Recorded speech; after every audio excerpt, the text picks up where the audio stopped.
Boom. I think we're live. We are going to have some fun this evening. I'm very excited to be talking about ways that you can reduce your blood glucose, reduce your cholesterol, and reduce your blood pressure naturally using your food and eliminating, well, I should say reducing or eliminating pharmaceutical medication in the process. So I'm very excited for the presentation tonight. And we had a lot of people sign up for this webinar. I feel like it's a very interesting topic. There's a lot of people who really are in the mood to try and find ways to naturally reverse conditions like diabetes and high cholesterol and hypertension. These are all metabolic diseases which can really cause a number of long-term problems and significantly reduce your quality of life. So, welcome to the webinar. Looks like we have a total of 80 people here so far, and this is going to be filling up real quickly. I think we had 2,100 people register for this webinar. It's a phenomenal number. So we're expecting probably somewhere between maybe 350 to 500 people here today, and I'm super excited. So if you guys are first here, or if you guys are just joining in, welcome. I'm going to load a poll on the screen, and the poll is asking you what type of diabetes you are living with. So I got a team working in the background, and they're doing a lot of work while we're going through this whole webinar process. So if at any point you guys have questions during the webinar, please feel free to use your fingers, put them into the chat box immediately, and let me know what they are. And we're gonna do a Q&A session at the end, and I'll be able to get to as many of those questions as I possibly can. So Robbie, if you want to load up that poll, if it's not already loaded, that would be fantastic. And then in the chat box, if you could also write where you are from. I would love to see what type of an audience we have, because usually it's a pretty international audience, and it's cool to see. So got the poll coming in right now. Looks like we got, okay, before we go to the poll, I'm just going to go, thanks. I'm going to go to the chat box here. Looks like we got Harry from Puerto Rico, Gina from the Mid-Atlantic, Amy from Atlanta, Georgia, Kelly from Massachusetts. What's up, guys? What's up? Welcome. We got, Claire from Tasmania, Australia. That's probably the most exotic location that I've seen so far. Cheryl from Vegas. What's up, Cheryl? So many people. So if you're just joining us, two things to do, right? Tell me where you're from in the chat box, and then please vote on the poll. We'll hop over there. Looks like we got 240 people showing up already, which is awesome. Type 2 diabetes. 40% of you have type 2 diabetes. 20% of you have pre-diabetes, so that's about 60% total. About 10% of you have type 1 diabetes, like me. I like to see those people with type 1 diabetes and give you guys a high five. And then about 20% of you just don't have diabetes at all. Or 10% of you have a loved one with diabetes. So looks like we got a majority pre-diabetes and type 2 diabetes, and then the rest is kind of split amongst the different types, which is awesome. So people are still showing up. We got 263 people here already. In the chat box, here's another simple question for you guys. What are you most excited about learning? That's what I want to know. What are you most excited about learning? There's a lot of things that we're going to cover tonight, and hopefully I'm going to be able to answer all of the questions that you have. I can't guarantee it, but I would like to do that. And so if you can use your fingers and type in the chat box, then I'll be able to see it, because there's some fun things that we can go. How to resolve my blood pressure issues. Susan, awesome. How to lower my numbers, says Midge. Midge, tell me what numbers you're looking for. Reduce cholesterol, lower cholesterol, reduce cholesterol. How to manage disease naturally. What foods are good, what foods are bad. How to reverse type 2 diabetes. How to lower blood pressure and cholesterol. Type 2 diabetes. I want to know how to get off of 38 years of feeling better with type 1 diabetes after 38 years and having a heart attack doing low carb. Okay, we're going to talk about low carbohydrate diets today, because there's a lot of misleading information, and I want you guys to understand the evidence, not what's popular, not what's pop culture. I want you guys to understand the science, because the science and what's popular don't match, and we'll go into that in detail today. So a lot of people saying they want to lower their blood pressure, reduce their cholesterol level. And this is exactly what I want to see. So you guys are exactly the people that I want to be talking to. This is really good. This is really good. Okay, let's take a look at that poll one more time, and then we can end it. Again, 40% with type 2, 20% with prediabetes, 13% with type 1 diabetes, 17% don't have diabetes. Okay, so I'm going to end that poll right there. Fantastic. Okay, so let's go right into the presentation. I'm going to share my screen, and we can just start having some fun. Just got to figure out which button to push here. Turn screen share on. Entire screen. Yep. Yep. Yep. Okay, so hopefully I'm going full screen right now. Can you see my full screen? So if you can see my full screen. Screen looks great. Screen looks great. All right, thank you, backup team. Much appreciated. All right, so here's what we're going to talk about today. The most effective way to drop your cholesterol, your blood glucose, and your blood pressure simultaneously, but most importantly, using your food, not using pharmaceutical medication. All right. Oh, what just happened? Something just happened. There we go. Can you see my screen one more time? Yeah, it looks good, and you got rid of that bar at the bottom, so it's as good as can be. Perfect. Thank you, thank you, thank you. All right. So here's what we're going to cover in today's webinar. We're going to talk about what foods cause, and most importantly, what foods reverse high cholesterol, what foods cause and reverse hypertension or high blood pressure, and then what foods cause and reverse high blood glucose. And then we're also going to talk about the single most important food. We'll talk about a collection of foods that are going to be imperative, but also the single most important food that you can use to reduce your blood glucose, your blood pressure, and your cholesterol level simultaneously. And that's what makes it such an awesome, incredible secret. I do recommend you stay until the end because I actually have a bonus that I would like to offer you guys. And this is not something we've never offered before. So if you would like to learn what that is, this is your opportunity. Are you guys living with high cholesterol? If the answer is yes, you have high cholesterol, just put the number 1 in the chat box. I just want to get a feeling for how many people actually do have high cholesterol. Give me a round number, like 50, 100, 150 people. That's kind of what I want to know. Okay? So just put number 1 in the chat box, and hopefully my team can communicate to me how many ones we see. It's just a flood of ones. Okay, there's lots of ones. Okay, next question. Are you living with high blood pressure? If the answer is yes, write the number 2 in the chat box. That's all I want, just the number 2. Okay? And now let's get a comparison. Are there more 2s or less 2s? Now there's a bunch of 2s coming in. I'm hearing. Okay, so there's a significant number of you guys with high blood pressure. And then we already know exactly what type of diabetes you guys are living with. Now the final question, do you want to minimize or eliminate pharmaceutical medication? And this is actually the most important question of it all, because there are people who don't really want to necessarily minimize or eliminate pharmaceutical medication. And that's fine. No judge-o at all. Totally cool. But what I want to know is if you guys are interested in doing that, because that's what I teach. That's what our team teaches. That's why I'm here. So if you want to minimize or eliminate pharmaceutical medication, write the word yes. Looks like we see a lot of yeses in the chat box. Okay. And if you don't, that's fine. Write the word no. It's totally cool. And I got no problem with that. Okay. All right. For those of you who don't know me, let me just give you a quick intro. My name is Cyrus. I was diagnosed with not 1, not 2, but 3 autoimmune conditions in my senior year of college. First, I got Hashimoto's hypothyroidism. Then I got alopecia universalis, which is why I got no hair, no eyebrows, no mustache, no beard, no ear hair, nothing. And then I got type 1 diabetes, all within 6 months.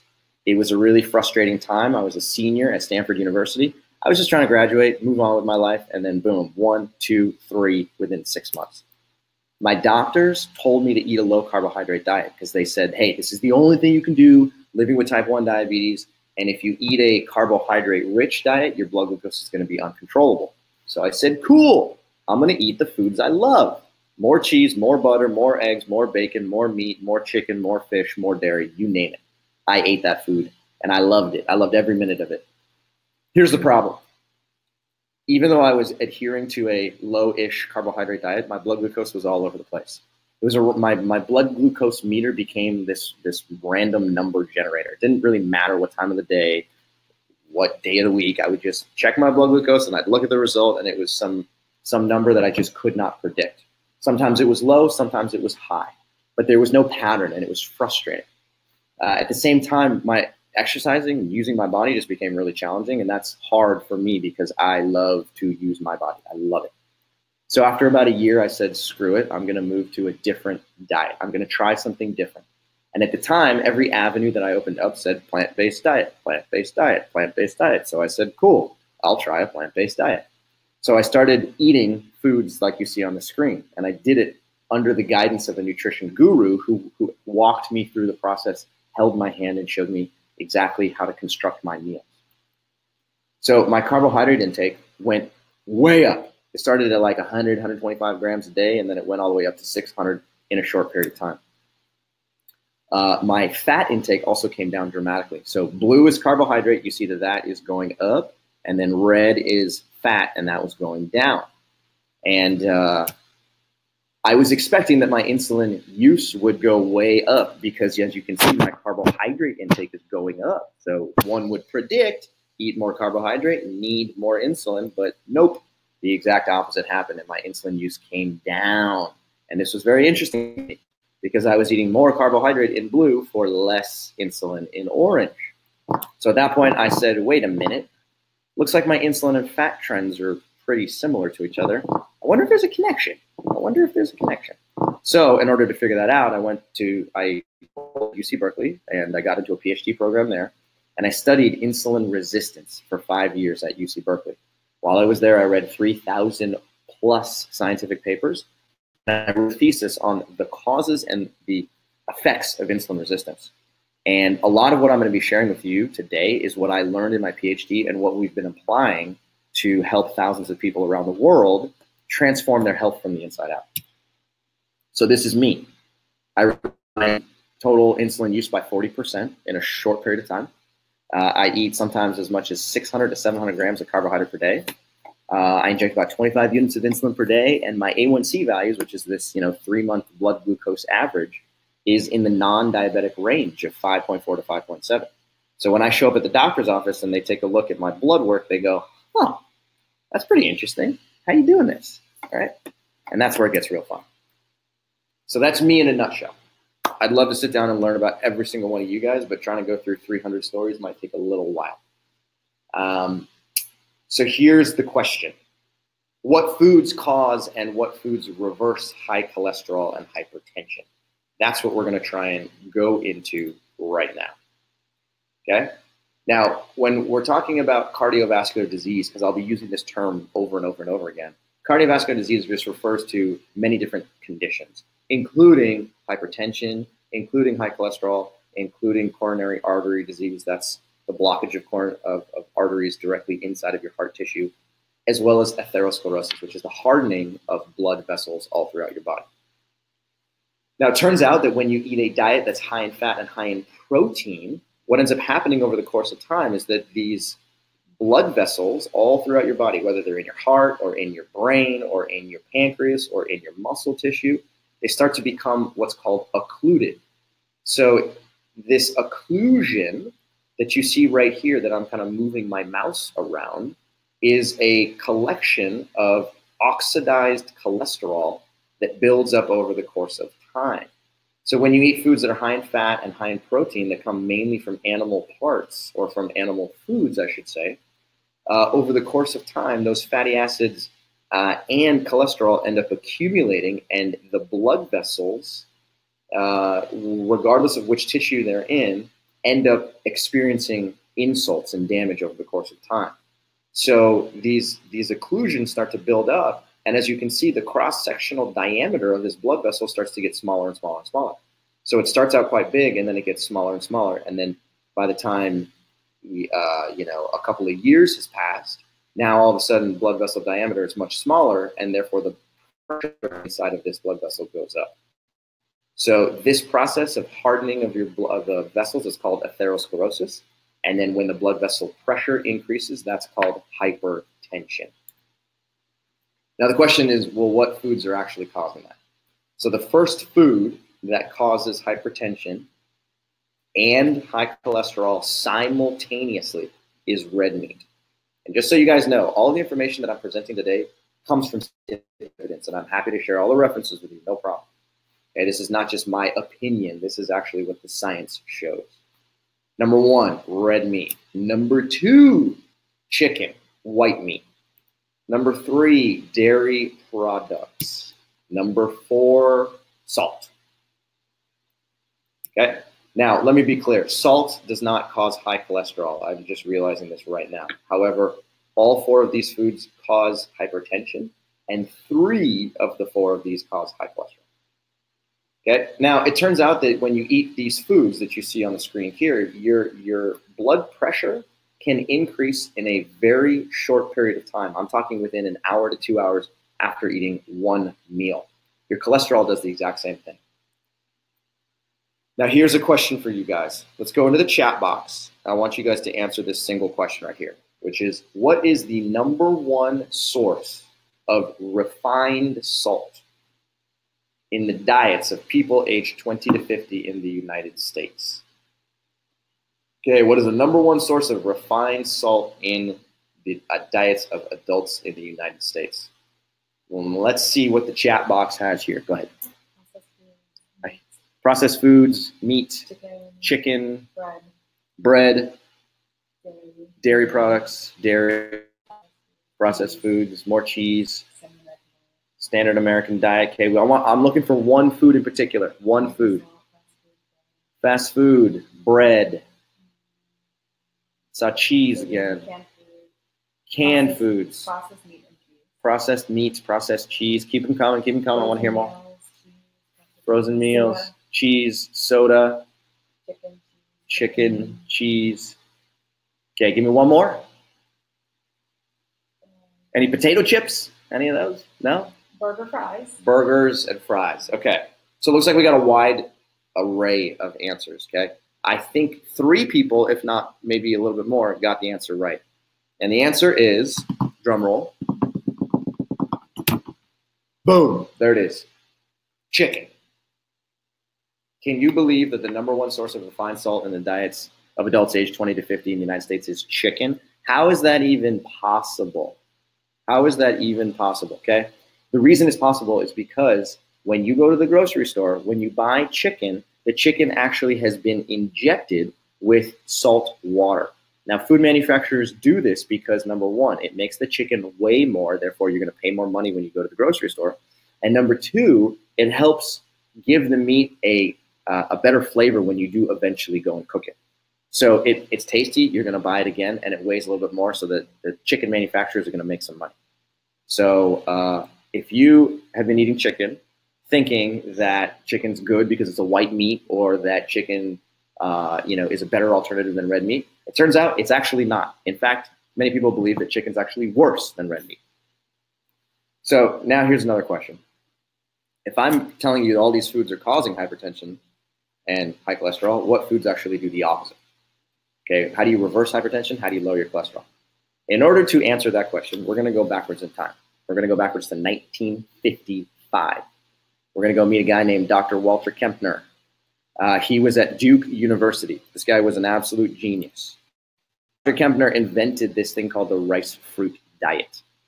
Okay, the rice fruit diet contained 4 foods. #1, white rice. #2, fruits. #3, fruit juice. And #4, white sugar. Now, he created the diet, this rice fruit diet, using 4 foods that modern day diabetes nutrition completely condemns. Traditional diabetes education tells you don't eat white rice, don't eat fruits, don't eat fruit juice, don't drink fruit juice, and definitely don't eat white sugar. But his diet contained these 4 and nothing else. Okay, let me go backwards here. The reason he invented this diet in the first place was because he suspected that it was foods that were high in cholesterol and foods that were high in saturated fat that were actually increasing cholesterol and blood pressure in people. And so he created a diet using foods that have effectively no saturated fat, very small amounts, and foods that have effectively no cholesterol. So here's what happened. He took people who had a blood pressure starting at 230 over 150, so that's very elevated, and he fed them the rice fruit diet. And over the course of 55 days here, he saw noticeable decreases in their systolic blood pressure and their diastolic blood pressure, ending here at slightly over 130 over 90. So they went from very hypertensive to moderately hypertensive.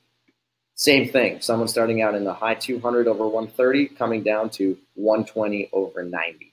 He saw this effect over and over and over and over and over again. And he started to realize that he was not making this stuff up. So he would take people, he put them on a strict rice fruit diet right here, and notices their blood pressure started to decrease dramatically. Over the course of multiple months, he would add in a quarter of a tomato, which has natural sodium inside of it. And the natural sodium didn't do anything. Their blood pressure continued to come down. And then he even added in small amounts of meat, and he noticed that their blood pressure continued to come down. But the only reason their blood pressure continued to come down was because, number one, the amount of meat was very small, and number two, they were already on a very strong downward trend. So because of that, the addition of a small amount of meat didn't seem to increase their blood pressure. Okay, so now let's fast forward to what I think this is 2014. Okay, this was a study that was performed at Loma Linda University. This is one of the largest studies of its kind. And what the researchers tried to figure out is what foods are actually causing hypertension, high cholesterol, and obesity and type 2 diabetes. So to figure this out, they divided people into 5 groups. Group number 1 had an all-you-can-eat whatever they wanted. Plenty of beef, plenty of poultry, and fish, as well as dairy. Group number 2, semi-vegetarians. Smaller amounts of beef, smaller amounts of poultry and fish, as well as dairy. Pesco vegetarians, no beef. Okay, only fish and cheese, fish and dairy. Lacto-ovo vegetarians, only dairy, and then the vegans, none of these food groups. And what they're trying to figure out is your disease risk, is it related to the amount of, or the types of foods that you're eating? So here's what they found. Vegetarians experience a 10 to 20% decreased risk of all-cause mortality, which is premature death from any cause. They also noticed that vegetarians had between a 26 and 68% lower risk of mortality from heart disease, from cardiovascular disease, and from cerebrovascular disease, which is it's like neurodegeneration, as you would find in Alzheimer's disease and dementia. And they also noted that vegetarians had about a 50% reduction in mortality from breast cancer and modest risks for other total mortality. So in a nutshell, being a vegetarian made a huge positive difference. As far as hypertension was concerned, they took 90,000 people, right, and showed that they have a 55% reduced risk if they're a lacto-ovo vegetarian, and a 75% reduced risk of developing hypertension if they're a vegan. So look at this, being a vegan or eliminating all animal products from your diet drops your risk for hypertension by 75%. That's a big deal. That's a big, big, big deal in this research world. Now let's take it one step further. Are there any specific foods that can actually reduce your risk for hypertension? Well, it turns out there are. And these foods are called nitrate-rich vegetables. And this class of vegetables includes, number 1, beets. Number 2, arugula, or rocket as they call it over in Europe, which I think is a way better name, by the way. Number 3, spinach. And then number 4, Swiss chard. So if you eat these foods are all nitrate rich.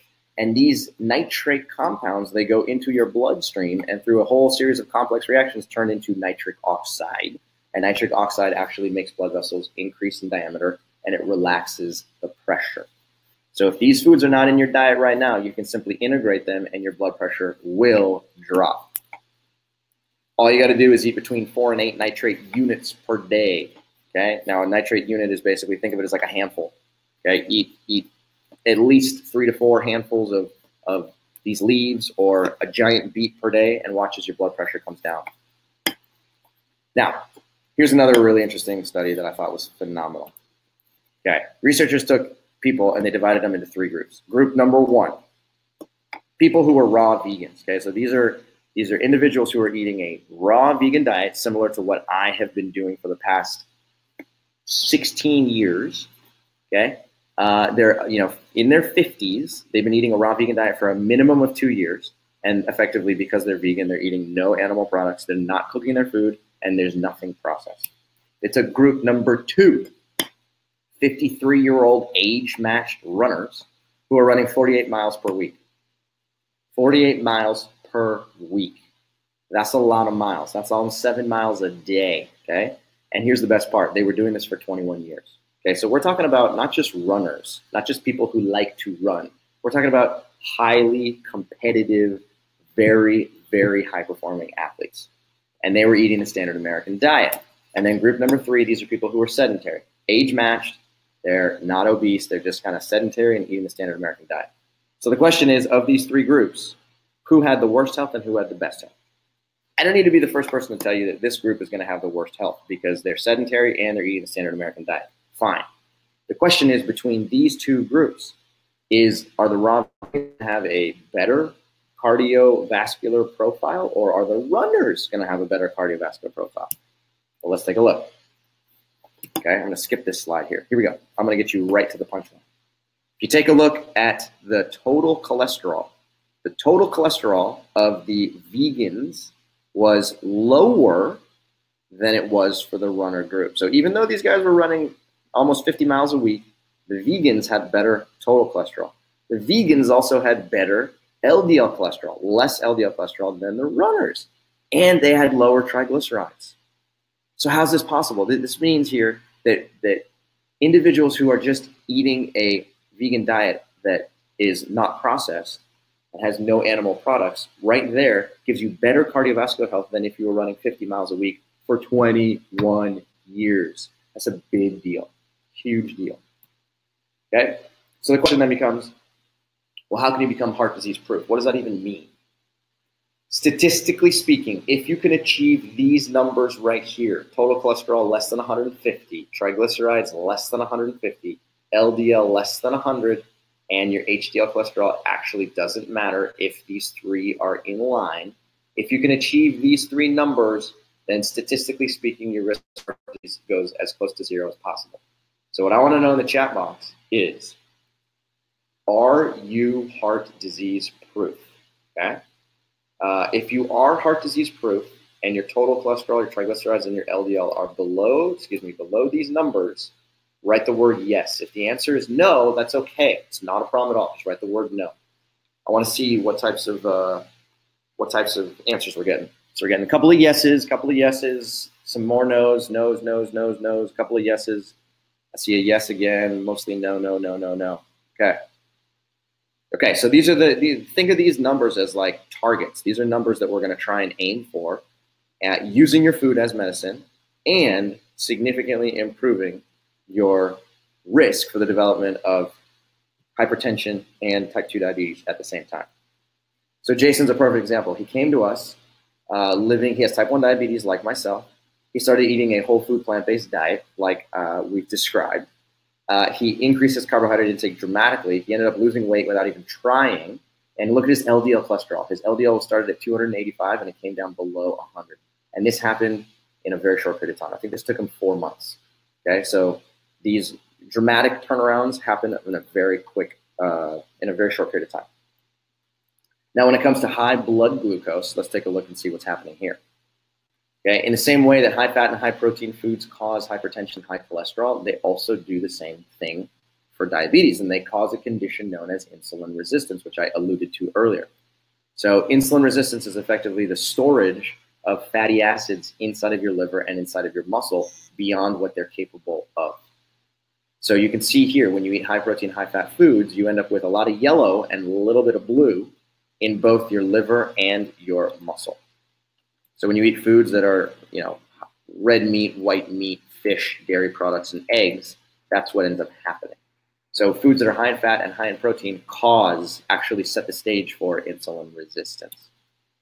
When you do the opposite, you eat low-fat, low-protein foods, you end up with more blue, more glucose in tissues, and less yellow. And that's a good thing because these tissues are actually, they're biologically designed to be running off of blue and only having a small amount of yellow on board in order to promote optimal tissue function. So when you eat things like fruits and vegetables and legumes and whole grains, then tissues shift towards more glucose usage and smaller fatty acid usage.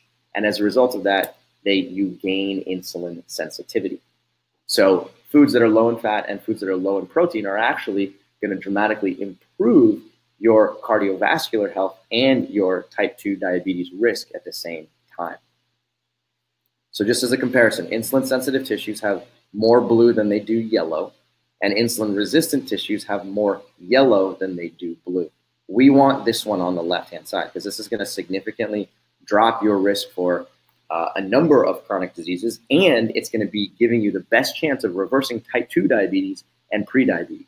In the case of type 1 diabetes, if you become insulin sensitive, like I talked about in my story, this drops your insulin usage and allows you to eat lots of carbohydrate-rich foods. Now, insulin resistance is a huge problem because it sets the stage for practically every chronic disease known to man. So it increases your risk for all cardiovascular diseases, as we've been talking about, as well as things like fatty liver, polycystic ovarian syndrome, Alzheimer's disease, neuropathy, blindness, kidney failure, retinopathy, and erectile dysfunction. All of these are very real conditions, and every single one of them has a direct link to insulin resistance. So the less insulin resistant you become, or the more insulin sensitive you become, the lower your risk for every single one of these diseases. And that's why it's such an important condition to talk about. Okay, low carbohydrate diets. People are persuaded into eating low carbohydrate diets left and right. It's all over the place, whether it's an Atkins diet or a ketogenic diet or a paleo diet. It's all versions of the same thing. Okay, if you've ever been persuaded or if you've ever even tried eating a low carbohydrate diet, just write the word yes in the chat box. Okay? I'll continue talking as these things come in. But if you've been persuaded into eating a low carbohydrate diet, what ends up happening is that you can drop your blood glucose very well. You can drop your A1C value very well, but it actually makes you more insulin resistant. I see a lot of yeses in the chat box, which is good, but there's a couple of no's that we see as well. So there's a lot of you who have either been on a low carbohydrate diet or maybe even are right now.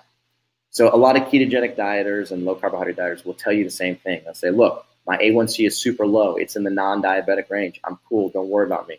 My blood glucose has never been lower. I'm cool. Don't worry about me.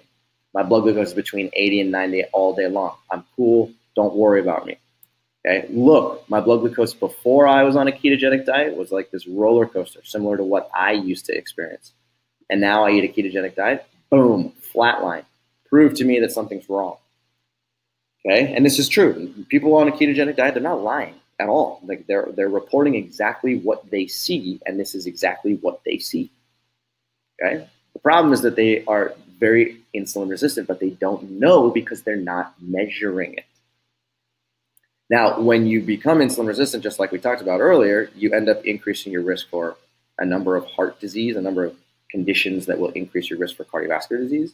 You end up increasing your risk for things like fatty liver. You end up increasing your risk for cancer, not today, but 20 years in the future. And you end up with a whole bunch of problems like can't lose weight in the long term. Maybe you have low energy. Maybe you have intense food cravings, or maybe your digestive system just stops working. All of this stuff is pretty grim, and it happens all the time.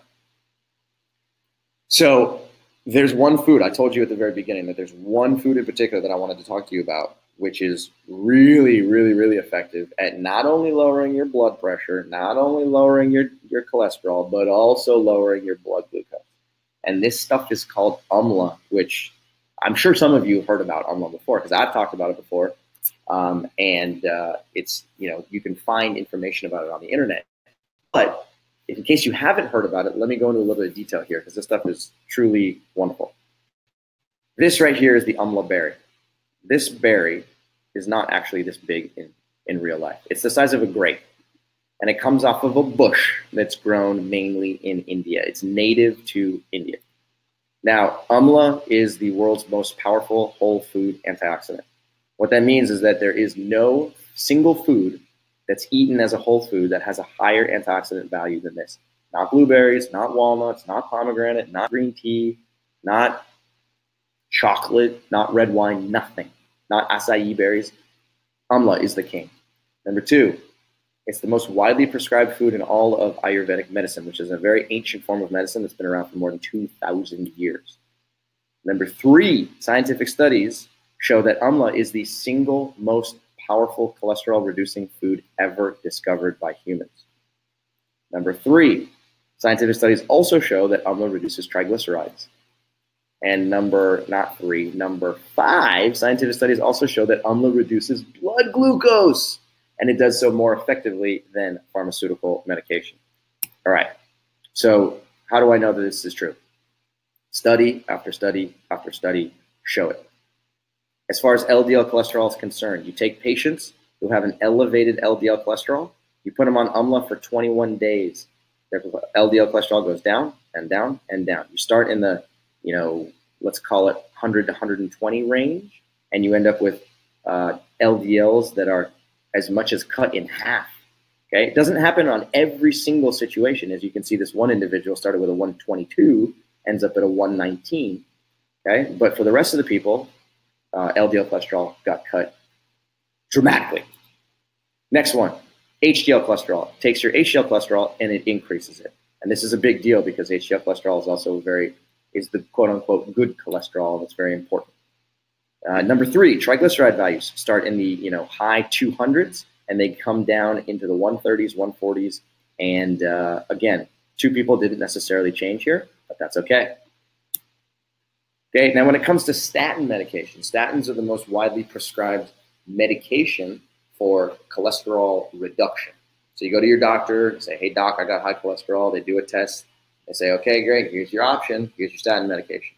So they put you on simvastatin. They put you on atorvastatin. There's a whole collection of statin medications. And when they don't work, they just give you more. And then they give you more. And then they give you more. So some researchers wanted to say, well, what if we just compared AMLA versus simvastatin and try and find out which one's more powerful? So they took 60 patients living with hypercholesterolemia, otherwise 60 patients living with high cholesterol, and they split them. 40 people were given AMLA and 20 people were given simvastatin, and they followed them for the course of 6 weeks. Total cholesterol, you'll see here, AMLA is shown in white. Simvastatin is shown in black. So the question is white better than black or is black better than white? Total cholesterol, equal, dropped in both situations. LDL cholesterol looks like AMLA is actually just a little bit more powerful. That's awesome.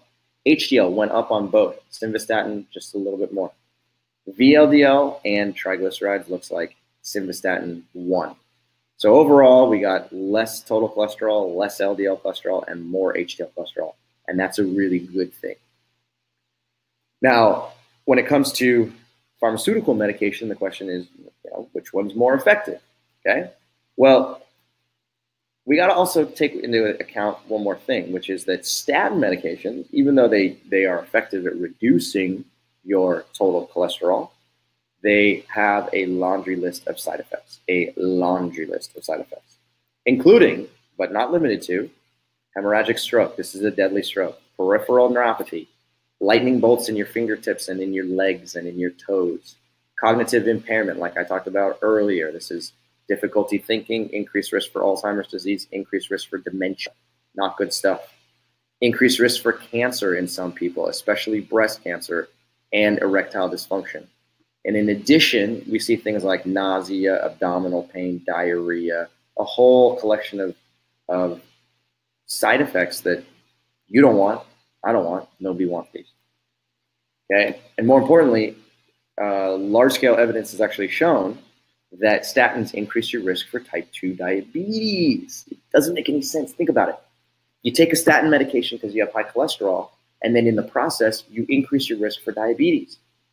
It just doesn't make any sense. Okay? One paper, one meta-analysis, which analyzed a number of papers, found that if you take statin medication, your risk for diabetes goes up by 10%.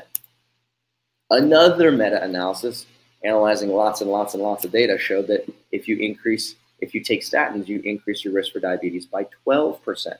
No matter how you slice it, statins increase your risk for type 2 diabetes. It doesn't make sense. Okay, now here's one of the best papers of all. If you take Umla and you compare it versus a diabetes medication that's very widely prescribed, you can actually see how Umla is very effective, is actually more effective at reducing your blood glucose than diabetes medication. Okay, so the diabetes medication that we're talking about is called glimepiride, and this is widely prescribed amongst people with type 2 diabetes. So if you start taking glimepiride with a high blood glucose, within 3 weeks, your blood glucose comes down into the normal range, under 100 milligrams per deciliter. So the medication is effective, and that's a good thing. Excuse me. If you take 1 gram of Umla per day instead of glimepiride, watch what happens. In the first week, nothing. In the second week, dramatic reduction. In the third week, dramatic reduction. So now your blood glucose is less than 120. I'm sorry, less than 100. And all you're doing is taking 1 gram of Umla per day. If you take 2 grams, you get a stronger effect. If you take 3 grams of Umla per day, you get the strongest effect. So this right here, what the researchers are showing is that instead of taking glimepiride, you can literally just take 3 grams of Umla per day, and you can reduce your blood glucose more effectively than glimepiride, and it drops your total cholesterol, and it drops your LDL cholesterol at the same time. So it's like a triple. Okay, it's doing a lot of things at the same time, and there's nothing you can do to stop Umla from improving your overall metabolic health. So the next question is, well, why the heck is this stuff not everywhere? I'll tell you exactly why it's not everywhere. Because it's got to be imported to the United States. Raw crops often are contaminated. Often crops are highly variable in their potency, and finding organic Umla is very challenging. The worst part about this whole thing is that Umla tastes terrible. Literally tastes terrible. You put one of these berries in your mouth, and sometimes it's really hard to swallow. Sometimes I've actually spit the berry out back into the sink because it was very hard to put down. So a question that I asked myself and that my team asked ourselves is there a way to improve the taste and the experience of drinking or eating Umla without sacrificing any of its biological activity? Because that's ultimately the whole point, is to keep preserve its biological activity, but make sure that it tastes okay.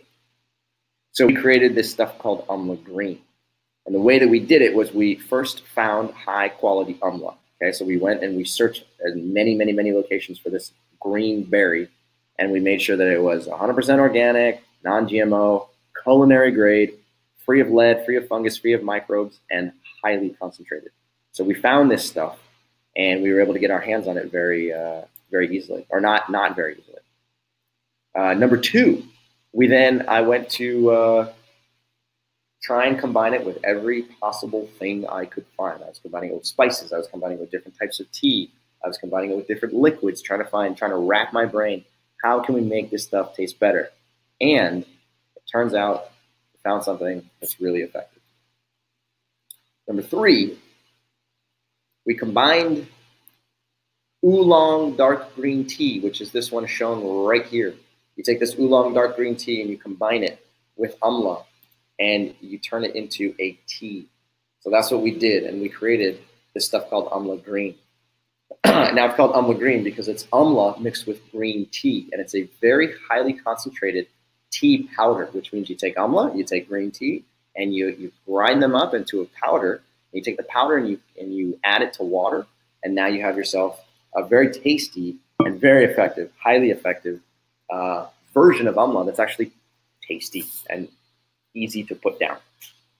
So even though it's called Umla Green, it actually is kind of brown. It looks like, I don't know, chocolate powder here. We could have called it Umla Brown, but it doesn't really have the same ring to it. And so this is actually what it looks like, because the Umla, when mixed with green tea, just happens to have this brown color. No big deal. Now, we started we manufactured this stuff, and we had a number of people who wanted to try it out. And within a short period of time, people came back and they were saying, oh my God, look, my blood glucose is going down. It's coming down significantly. It's dropping my blood glucose by 50 points. Blood sugars are leveling out. I feel much better. I've got more energy. Okay. People with type 1, with prediabetes, with type 2 diabetes, they're all saying the same thing. As far as reduced cholesterol is concerned, some people have seen their LDL cholesterol go down by 30 points. Some people are finding that their blood pressure is also dropping dramatically.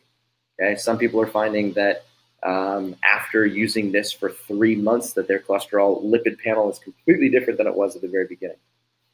And then as far as the flavor is concerned, there's a lot of people who are saying, yeah, this stuff is great, you know? And I think a lot of these people have tasted an original Umla product and found out that it's actually, I don't know the right word. It's like, it's really hard to put down. It's almost gag worthy. Okay. So I want to be super clear, 100% clear here. I am not recommending that you take Umla without also modifying your lifestyle, without also modifying your diet, okay? Will it work? Maybe. It might work. If you continue to eat a standard American diet and took some Umla Green, would it work? It's a possibility. What I'm recommending is that you also change your diet at the same time. Migrate towards a low-fat, plant-based whole food diet like we've talked about, because it's so powerful at dropping insulin resistance, reducing hypertension, and reducing your cholesterol level. If you do that and you add Umla Green to that system, what ends up happening is the combination of the two of them are metabolic gold. It is really a powerful, powerful system. And to be perfectly honest, we haven't found anything that's more powerful than the combination of these two of these very, very straightforward and very simple techniques. Now, I told you at the beginning of this webinar that I was going to give you a bonus, or I was going to tell you about our bonus, and I'm very excited to do so. Because this is actually my favorite part of the webinar. I love it. Okay. Now, in the chat box, I want you guys to let me know a couple of things. I would like to go on and sort of continue talking, but it's been close to an hour at this point, and I can't just talk forever. Do you guys have a good understanding for what steps you can take to dramatically turn your metabolic health around? If the answer is yes, put yes in the chat box. If you still are confused or you don't know, write the word no. It's totally fine. Okay. What kind of responses are we seeing here in the chat box?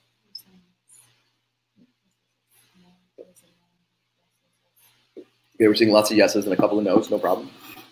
Okay. Okay. So here's the deal. One thing I want you guys to understand is your metabolic health is totally within your control. Okay, there's a lot of people who have been told over and over and over again, the reason you have high cholesterol or hypertension is because it's in your genes. It's because your mom had it, your dad had it, it's in your family, there's nothing you can do. Okay, it's a genetic condition. If you've been told that, then please take a deep breath. The chances are it's not necessarily true. Okay, we've worked with so many people that have had high cholesterol, type 2 diabetes, high blood pressure, fatty liver disease, chronic kidney disease, and they adopt the principles that we described, and they see dramatic effects in a very short period of time. So your health is truly within your hands, and in very isolated situations, the genetic predisposition that you may have is something that requires medication. But in the overwhelming majority of people, simply modifying your diet and adding things like Umla Green into your diet make a huge difference.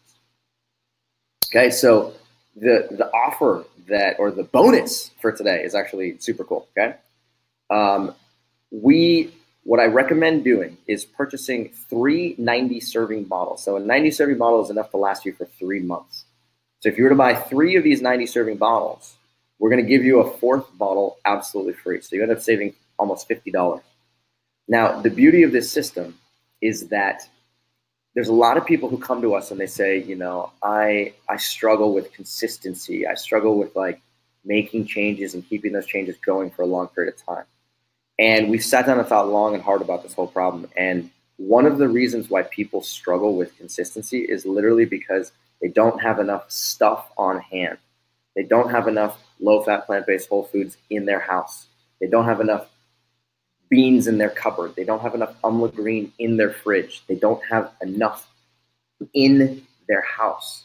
And so if you can simply overcome that hurdle and make sure that you're well equipped, then developing this habit is drastically easier. And you might be thinking to yourself, like, come on, Cyrus, it's more complicated than that. And in certain situations it is. But just having it on hand is a big, big deal, and something that has truly transformed the way many people approach lifestyle change. Okay, in addition to what you just saw on the screen there, these, getting that one free bottle and saving $50, we will also give you 2 other free bonuses. And the first one is this Amla Green Wellness Guide. And in this wellness guide, you're going to receive information about how the exact foods to eat to reduce your cholesterol and your blood glucose and your blood pressure, the exact foods to try and stay away from. I'm going to give you a bunch of free recipes inside this book, and you're also going to get information about exactly what Amla is, and you can read a lot more about it because it's a fascinating, fascinating food. We're also going to give you access to our free private support group on Facebook. Okay, the combination of the 2 of these is valued at almost $300 here. This one's about $99. This is $199. And this is yours absolutely free. So we want you to succeed. We want you to be able to change your lifestyle and do it in a way where it's effortless. It's literally effortless. And so arming you with information and arming you with enough stuff to make the lifestyle change possible is something that really can dramatically improve your ability to change your life. Okay, so here's what you're going to receive.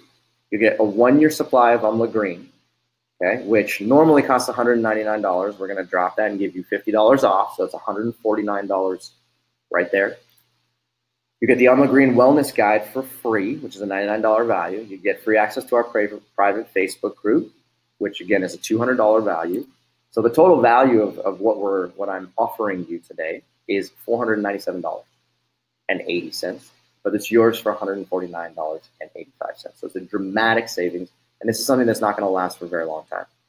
Okay, I know just how powerful this stuff is. I really do, and my goal is to be able to provide people in an easy way and provide it in a affordable way. It's very important to me, and it's very important to my team as well. So what we're trying to do is equip you for success and make it so that you can develop consistency over the course of time. So Amla Green has worked tremendously for people who want to lower their cholesterol and, like I said, do it naturally by minimizing or completely eliminating their pharmaceutical medications. Okay, so if you're in this boat, we talked about this earlier, you wrote the word yes on the screen, this is something that may help you dramatically. This also works for people who want to lower their blood glucose naturally, who want to lower their blood pressure naturally, for people that enjoy drinking green tea. Okay, if you enjoy drinking green tea, then this is great for you. And for people who are very serious about transforming their health, using their food as medicine, not using pharmaceutical medication as a crutch. Okay, now it's also very important. If you're not in this category, if you're not somebody who falls, is saying yes to these bullet points on the screen, then please do not take advantage of this offer. Okay, I want you to make changes to your diet and to incorporate Amla Green because it's so powerful. Okay, I'm not recommending this to every single person who I meet. Okay, this is for people who are serious. This is for people who want to make a commitment. This is for people who are really interested in taking their metabolic health to the next level because this stuff works. It really does. And the most important thing that you can do is, number 1, be consistent in your approach. Number 2, be very systematic in your approach. And what I mean by that is make small changes over the course of time. And number 3, this works like wildfire for people who are patient. So if you're systematic, if you're consistent, and you're patient, I can guarantee you that changing your diet and adding Amla Green to the mix is going to completely transform your entire metabolic health from the inside out. Okay? Here's a perfect example of me. You want to see consistency? You want to see a guy who's turned into a machine? Talk to Chris. Chris came to us because he was living with type 1 diabetes, much like myself. He was on 12 oral medication because he was also living with rheumatoid arthritis. He adopted a low-fat, plant-based whole food diet. He took his lifestyle change seriously. In 11 months, he lost almost 80 pounds. His A1C fell to a non-diabetic level. and he cut his insulin use dramatically. The best part is that his hemoglobin A1C right now is in the completely non-diabetic range, which is really hard to do living with type 1 diabetes. And he eliminated 12 oral medications. 12 oral medications. He no longer has rheumatoid arthritis. He didn't even know it was reversible. And he started improving his overall health for type 1 diabetes, and boom, now all of a sudden RA is gone. This is the power I'm talking about. And Chris did it because he's a machine. He's super consistent. He's very patient, and he's extremely systematic. And this works. So the last question I want to ask you guys is just this. Just close your eyes here for 1 second. Just close your eyes. Okay. Imagine what would happen if you fast forwarded 1 year from now and you didn't make any changes to your diet, you didn't make any changes to your lifestyle, and your health was either the same or it got worse. Okay, just picture what that would look like, what would that feel like, what types of emotions you would have. Okay? Now, picture what would happen a year from now if you made changes to your lifestyle, if you adopted lifestyle habits that work, if you incorporated foods that you know have been time tested and proven to improve your metabolic health. Imagine what you would look like and what you would feel like. Would you have lost weight? Would your blood pressure improve? Would you be happier? Would you be more active? Would you be able to play with your kids? Okay? I want you to be in this second situation. I want you to, the picture that you have in your head right now, you in the future, living a happier life, having a higher quality of life, having improved metabolic health, that's the you that I want. And hopefully that's the you that you want. If that's the truth, then, like we said earlier, the power is in your hands, and adopting a lifestyle change with the addition of Umla Green is something that is absolutely guaranteed to work. So again, here's what you can receive. If you want to take advantage of the offer, we highly recommend it. We call it the the Umla Gold Club. And it's something that is truly designed to completely help you revolutionize your life from the inside out. So I would love to answer a bunch of questions, because I think there have been a bunch of questions that have been coming in. So on your screen, there should be a little box that pops up. If you want to take advantage of this offer, I highly recommend it. This is not going to be offered for very long. It's only going to be offered for the next 3 days. So it's something that if you're thinking about it and you really want to, make some positive change in your life, give it a good shot. I highly recommend taking advantage of it. It's something that I think you're going to benefit from dramatically. Excuse me. So let's go to some questions now. I'm gonna stop my screen share if I can. And I'm going to turn the screen share off. Okay. So let's go to the questions here real quick.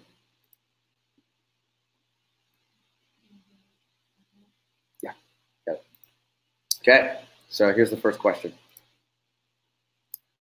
The first question is, how much Umla should I take per day? It's a great question.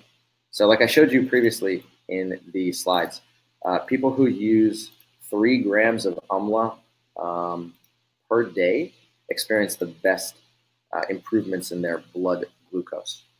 So what we did is we formulated Umla Green to be 4 grams of Umla per day. So effectively what you do is you open the bottle and you take the scooper and it's a small scooper. It's very highly concentrated. So you take 1 scoop and you put it into a glass of water, whether it's cold or hot water, and then you mix it up, and then you just drink that. That's it, literally once a day. And that one little tiny scoop has the equivalent of 4 grams of Umla berries inside of it. And just by doing that, that can make significant change. Okay, Michelle asked a really good question. Does Umla lower familial hypercholesterolemia? So there's a condition known as familial hypercholesterolemia, otherwise known as FH. And FH is a genetic predisposition towards high cholesterol. Now, people who are living with FH can either be called heterozygote or homozygote. So that's a fancy way of saying either you have one gene that predisposes you to high cholesterol from one parent, or you have two genes from two parents. And if you have one gene, then your cholesterol is elevated. If you have two genes, your cholesterol is way elevated. And the truth is that familial hypercholesterolemia is definitely something that's very challenging to improve upon. So people who show up with FH usually are given a statin medication in a pretty high dose in order to bring their LDL cholesterol down. We have seen that some people with FH have benefited from the use of AMLA. They've definitely benefited from switching their diet to a low-fat, plant-based whole food diet. But the most important thing, like I said earlier, is if you use the two of them together, then you can significantly improve your cholesterol values. And I'm not going to say that it will get rid of your need for statin medication, because that may not happen. But what it can do is it can dramatically cut your need for a statin medication. So best case scenario would be use your lifestyle and AMLA Green to drop your cholesterol level. Worst case scenario is that it doesn't work. But what we have seen is that people who make these changes are able to bring their cholesterol levels down and reduce their need for statin medication. And that's most likely what's going to happen if you have FH. Okay, Susan asked a simple question. She says, is there caffeine in AMLA Green? The answer is yes and no. So there is a version of AMLA Green that is caffeinated. The standard version of AMLA Green is caffeinated. There's also a decaf version, and we made that specifically because people were asking for it. So if you want the decaf version, it's there. When you go to check out on the page that the offer box leads you to, you'll see there's two options, either caffeinated or decaf. If you want the decaf version, that's totally fine. Rolanda asks, she says, what about the vegan ketogenic diet? I have been told this is a viable alternative for those who want to do keto but do a whole food plant-based diet. So Rolanda, there is actually a growing body of evidence that shows that a vegan ketogenic diet is a much more effective technique for reducing your long-term disease risk than is a animal-based ketogenic diet. Okay? However, it's very important to understand that when you're doing a vegan ketogenic diet, what you're doing is you're still eating high fat and you're still eating high protein foods. You're just doing it from plant foods, not from animal foods. And in that situation, you will develop insulin resistance.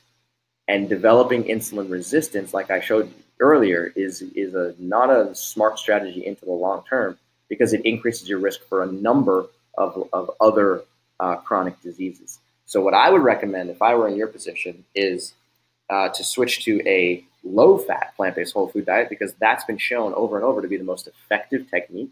If you don't want to do that, then a ketogenic vegan diet is the next best option, even though in the long term, we simply don't have enough information about what could happen with your metabolic health. Betsy asks, she says, how do I store AMLA? Okay, that's a great question. The way that you store AMLA, what I would recommend doing is take let's say you have multiple AMLA bottles. If you open one of those bottles, there's a silica packet on the inside. It's a desiccant, and it makes sure that moisture doesn't end up clumping the AMLA. Okay, so you keep that silica packet inside the AMLA at all times. Do not take that out. Okay, so you open the bottle, you use the scoop, and you make yourself some tea. Close the bottle back up. Take that bottle and put it in your fridge. That's the open bottle. For the closed bottles, keep them closed. Keep them sealed. Keep them airtight, and keep that silica packet on the inside. Only when you're ready to open the bottle and actually use it would I recommend opening it. But at all times, keep that silica packet inside. And if you keep it in the fridge, that's your best chance of it staying as fresh as possible. And one thing that we've received in the past is people say, well, how long is it good for? And the answer is it's actually good for over a year if you do what I just said. Keep that silica packet in, keep it in the fridge, and only open it when you're ready to use it. Okay, so Ruth asked the same question. Shelf life is a year, so I just said that. Okay. Somebody says, can I order the decaf version? 100%. You can absolutely get the decaf version. So when you go to check out, Just make sure you click the decaf version and not the regular caffeinated version. Okay. Denise says, you said to eat a low-fat, low-protein diet to reduce blood glucose. What do you consider low? How many grams? Very good question. So rather than talking about grams, I mean, we could do that. Denise, if you're listening, here's what I'd recommend doing. Let's talk about it in two ways. As far as a percentage is concerned, of the total calories that you're consuming on a daily basis, try and keep your total protein intake to 15% or less, and try and keep your fat intake to 10% or less. If you can do that, you're in a solid, that's the best you can do. If you want to do it on a gram basis, then a simple thing to do would be to maximize. Definitely do not eat any more than 30 grams of fat per day. If you can keep your fat intake to less than 30 grams of fat per day, then you're going to dramatically reduce your risk for insulin resistance and significantly improve your overall metabolic health at the same time. Okay. Steve says, Amla Green's label says that a serving is 1,000 milligrams, which is 1 gram. So should one take 4 servings a day to get 4 grams? Okay. If I do, then it is not 90 days. Okay. So Steve, if you're still on the webinar, this is a great question.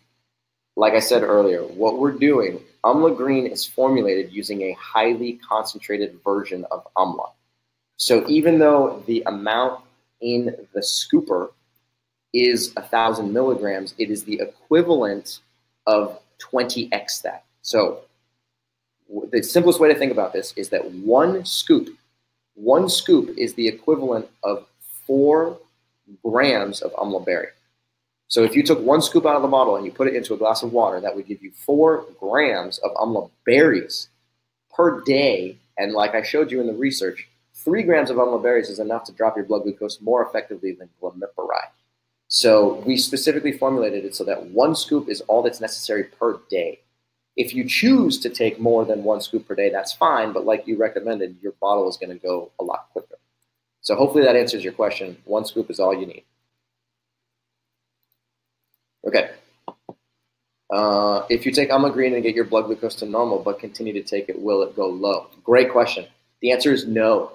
I do not know the specific biological mechanism that prevents your blood glucose from going low when you have a significant amount of Amla inside of you. But suffice it to say that if you take Amla on a consistent basis, let's do it this way. Suppose you're non-diabetic. Suppose you don't have any diabetes-related issues.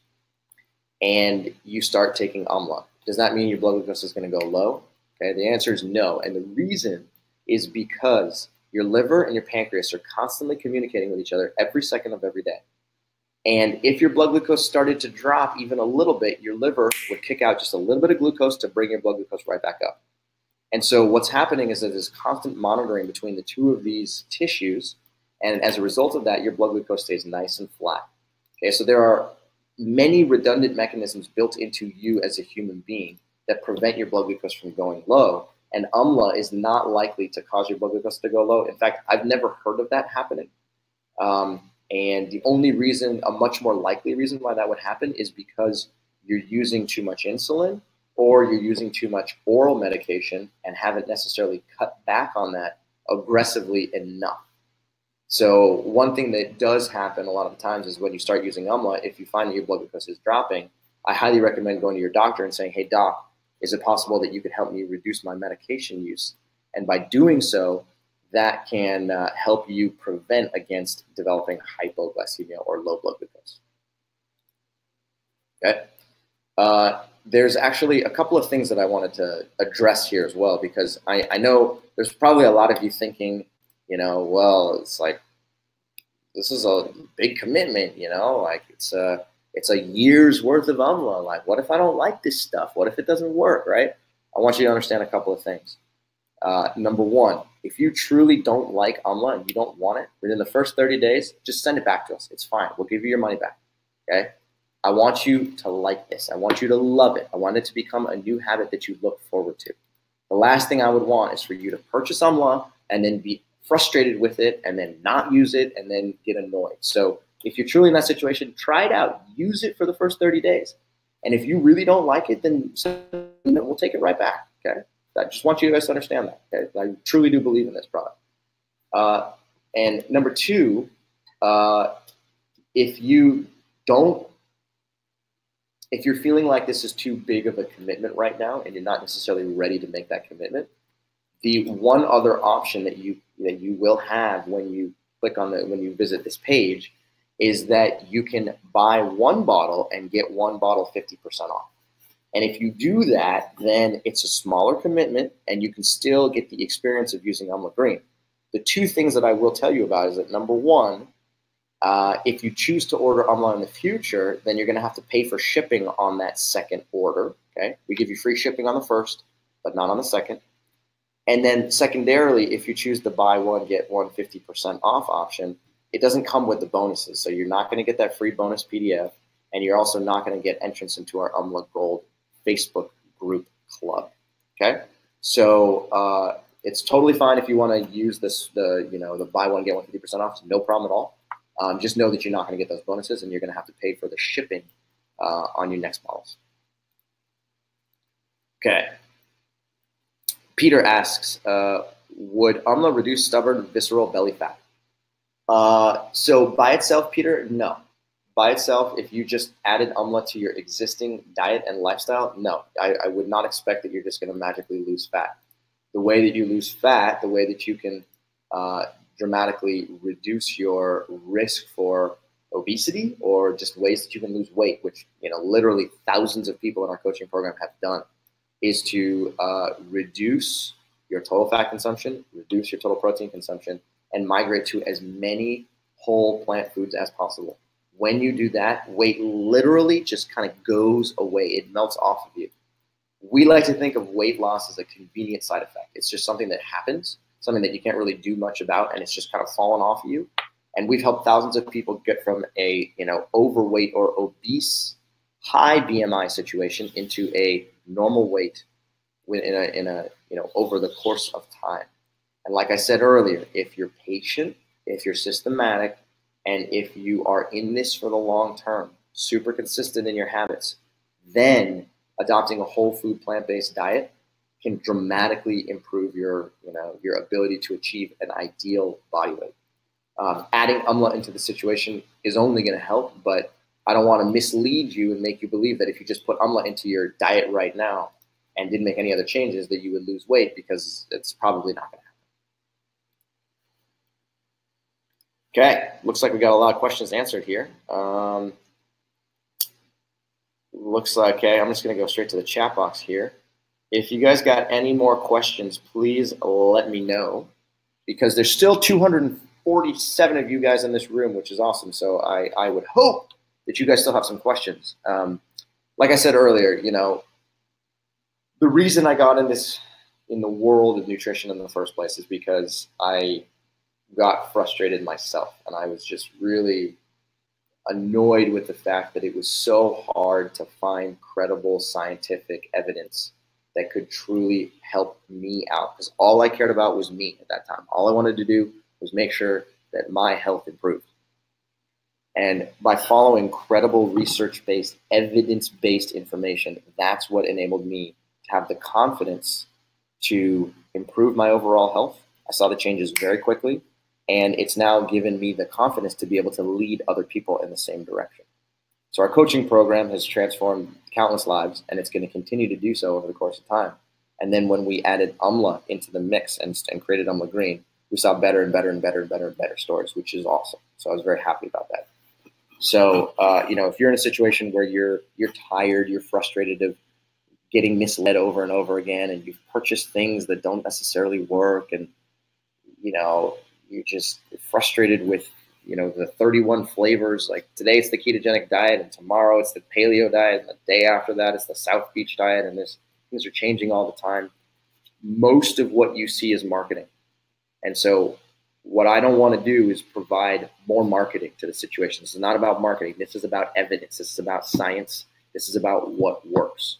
If you're ready to put the power in your hands and truly take your metabolic health to the next level, I can guarantee you that a low-fat, plant-based whole food diet plus Umla Green, literally there's nothing more powerful than we've ever discovered. So if you're ready to take this leap, I highly recommend it. It's worth every ounce of effort and every single penny you put into it. It pays back in dividends. And if you want to be that person 1 year in the future that's totally transformed to your normal body weight with no more metabolic disease and have reduced or eliminated your pharmaceutical medication, highly recommend it. Yeah, one more question. Go for it. Question is, okay, so Dave asks, how quickly should I reduce my blood pressure medications while taking Amla? Dave, it depends on how your how your blood pressure responds. So let's say you started taking Amla Green and you found that for the first 2 weeks, your blood pressure didn't change, okay? Does that mean Amla Green's not working? Absolutely not, okay? Sometimes it just might take a little while to kick in. So let's say for 2 weeks it didn't change, and then over the course of the next 2 weeks, you saw both your diastolic and your systolic come down by 10 points. Boom, you're moving in the right direction, okay? At a certain point, it's necessary and likely that you're gonna have to go to your doctor and say, hey, can I bring my blood pressure medication down? But what I would first do is I would first look for a downward negative trend in both your diastolic and your systolic. So literally write down your blood pressure every single time you measure it, hopefully on a daily basis. And then when you start to see that it's going down by 5, 10, 15, 20 points, pick up the phone, call your doctor and say, hey, doc, I need to see you right now. Let's make some changes. And show him the information that you have in front of you and say, look what's happening to my blood pressure. I'm changing my lifestyle. Can you help me out? And then your doctor can help you devise a method to get off of that blood pressure medication over the course of time. Some people have found that when they start using it, their blood pressure drops by, let's say, 40 points in the first 2 weeks. Okay, if you find yourself in that situation, preempt that. Okay, if you see it falling in the first 5, 6, 7 days, pick up the phone, call your doctor sooner, and make sure that you can make these changes. But I highly recommend doing it based off of the actual data as opposed to, just what you hope is going to happen. Okay, we good on questions? We got more?